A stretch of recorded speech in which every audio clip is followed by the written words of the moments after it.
इस लेसन में हम रेनबो पुस्तक में दी गई कमला दास की कविता माई ग्रैंड मदर्स हाउस यानी मेरी नानी का घर पढ़ेंगे।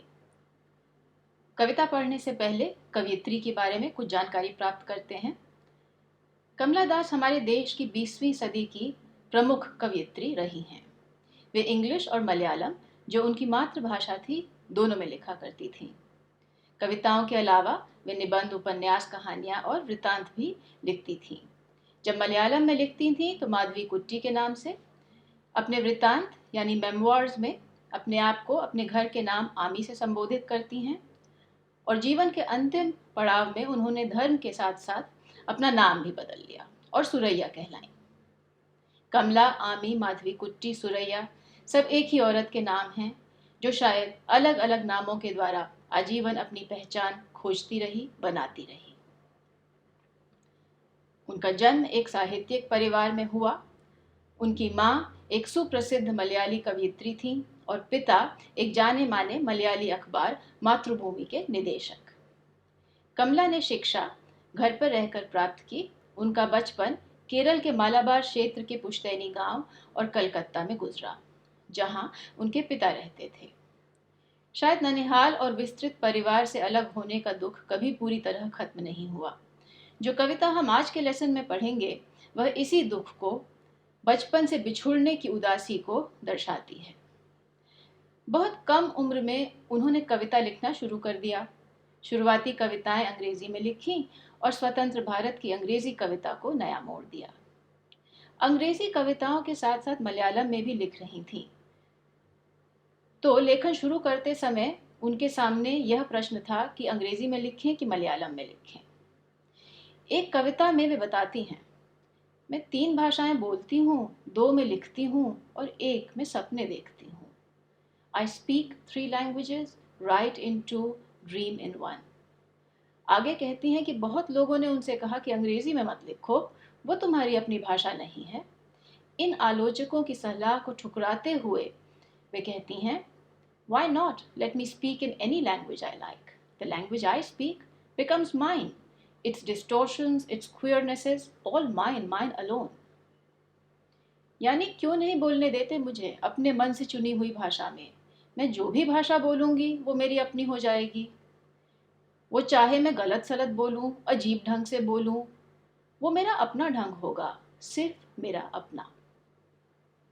बात तो कमला अंग्रेजी की कर रही हैं, लेकिन इस पंक्ति का सार हम यूं समझ सकते हैं, अपने ढंग से बोलने का विश्वास, अपने तरीके से अपने विचार प्रकट करने का, भले ही वो औरों को विचित्र लगे, गलत लगे, लेकिन फिर भी आत्मविश्वास से अपनी शैली पर कायम रहना।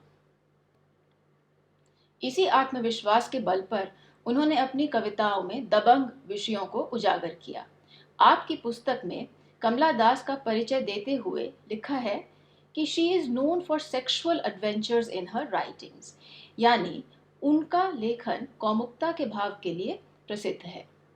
1960-70 के दशक में एक भारतीय महिला के लिए कौमुक विषयों को उठाना बहुत साहस का काम था, जो कि कमला ने किया और यह उनके लेखन की पहचान बन गया। प्रेम के सिर्फ भावनात्मक पहलू को ही नहीं, शारीरिक कामना को भी दर्शाया। कमला दास की कहानियों के महिला पात्र, उनकी कविताओं की वाचक महिलाएं सिर्फ कौमुक स्वच्छंदता नहीं बल्कि अनेक प्रकार के सामाजिक दबावों से मुक्ति ढूंढ रही हैं, अपनी मानसिक पीड़ा को शारीरिक रूप दे अपनी व्यथा कह रही हैं।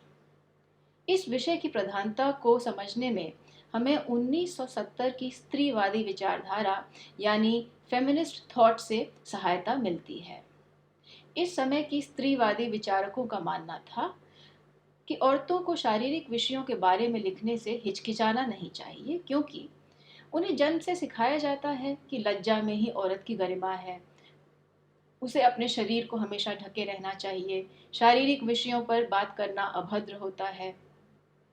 इससे महिला वर्ग में अपने शरीर को लेकर हीन भावना उत्पन्न होती है, उनका आत्मविश्वास कम होता है। इसलिए अगर शारीरिक विषयों से जुड़ी हुई शर्मिंदगी को खत्म किया जाए तो औरत अपने आप को तरह तरह के प्रतिबंधों से स्वच्छंद महसूस करेगी, उसका आत्मसम्मान दमित नहीं होगा। कमला दास की कविताएं और अन्य लेखन इसी आत्मसम्मान का प्रमाण हैं। कमला दास की कविता समझने के लिए कमला दास को समझना जरूरी है। हालांकि यह मुश्किल काम है क्योंकि कमला का व्यक्तित्व बहुत जटिल था। उनका जीवन अनेक परस्पर विरोधी निर्णयों से भरा हुआ है, लेकिन फिर भी कोशिश करते हैं इस उलझे हुए व्यक्तित्व को सुलझाने की। कमला दास ने अपने जीवन में बहुत अत्याचारों का सामना किया। उनका विवाह 15 वर्ष की उम्र में तय कर दिया गया। घर वालों के जोर डालने पर वे शादी के लिए तैयार हो गईं। उनके पति ने उन्हें बहुत प्रताड़ित किया और वर्षों तक उनका शोषण किया। कमला ने अपनी कनाडा वासी मित्र और जीवनी लेखिका को बताया कि शोषण और अत्याचार के बावजूद उन्होंने हमेशा अपने पति से प्रेम किया और उनका कहा माना। कमला दास का आत्मवृत्तांत यानी मेमोआर एंटे कथा 1973 में एक जाने माने मलयालम अखबार में प्रकाशित हुआ। इसमें उन्होंने पहली बार अपने वैवाहिक जीवन की यंत्रणा और उत्पीड़न का खुलासा किया और अपने अन्य प्रेम संबंधों का भी जिक्र किया। एंटे कथा, जिसका अंग्रेजी शीर्षक हुआ माई स्टोरी, के प्रकाशन के बाद कमला दास को समाज ने एक तरह से बहिष्कृत कर दिया। वे केरला के कुलीन नायर समुदाय में जन्मी थीं। उनकी मां को केरला साहित्य अकादमी ने पुरस्कृत किया था। उनका ससुराल भी अत्यंत समृद्ध और प्रतिष्ठित था। इन सबको एंटे कथा में कही हुई बातें अपमानजनक लगीं। उस वक्त के साहित्यिक समुदाय ने भी इस रचना में बहुत रुचि नहीं दिखाई, लेकिन आज माई स्टोरी को एक साहसी रचना माना जाता है। इसे लिखने में कमला दास ने उसी आत्मविश्वास का परिचय दिया जो उन्होंने अंग्रेजी में लिखने का निर्णय लेते समय दिया था, अपनी बात को अपने ढंग से कहने का विश्वास। माई स्टोरी में सिर्फ यौन उत्पीड़न और प्रेम प्रसंगों का जिक्र नहीं है। इसी वृत्तांत में कमला बताती हैं कि मातृत्व से उन्हें बहुत तृप्ति मिली। जब वे पहली बार मां बनी, वे 16 वर्ष की थीं, दूसरी बार 19 की और तीसरे पुत्र के जन्म के समय 32 की थीं। उनके सबसे छोटे पुत्र ने एक इंटरव्यू में कहा कि बड़े दो भाई मां के दोस्त जैसे थे और वे घर के सबसे छोटे उनके खिलौने जैसे। तीनों पुत्रों से कमला का बेहद करीबी रिश्ता रहा। अपने वृत्तांत में कहती, there were no secrets between us, यानी मेरे बेटों और मेरे बीच कभी कुछ छुपा हुआ नहीं था।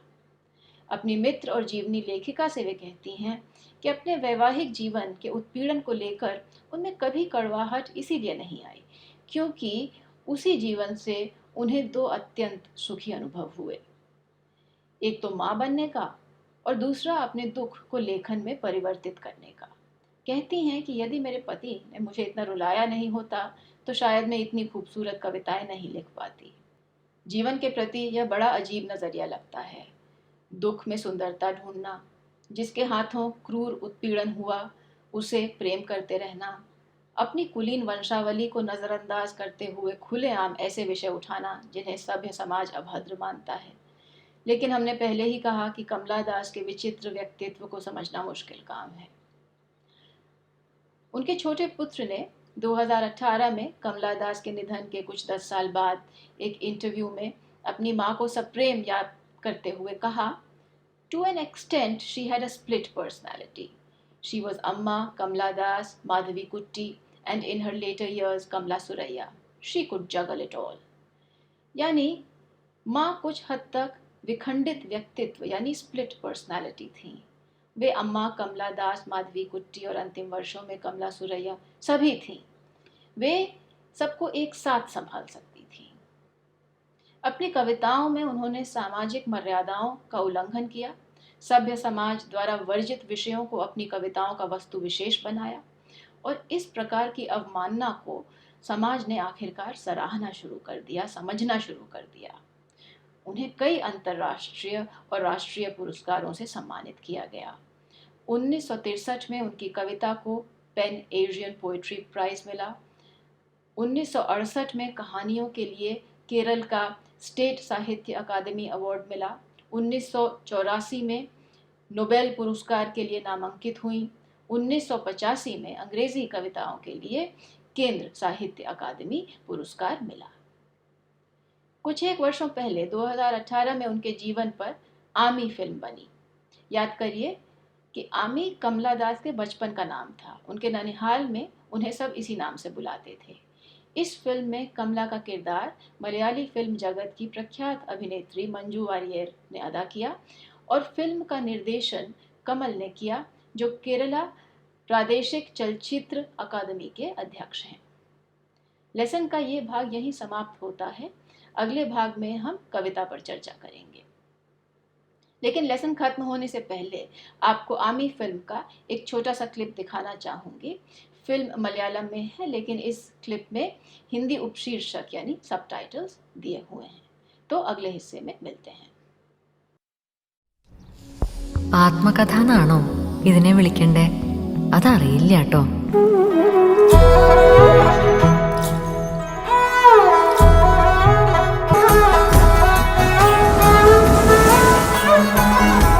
മാധവിക്കുട്ടി എന്നും ചെറുപ്പമാണ് എന്ന് വിശ്വസിക്കാന് ഞങ്ങൾ ആരാധകർക്കിഷ്ടം.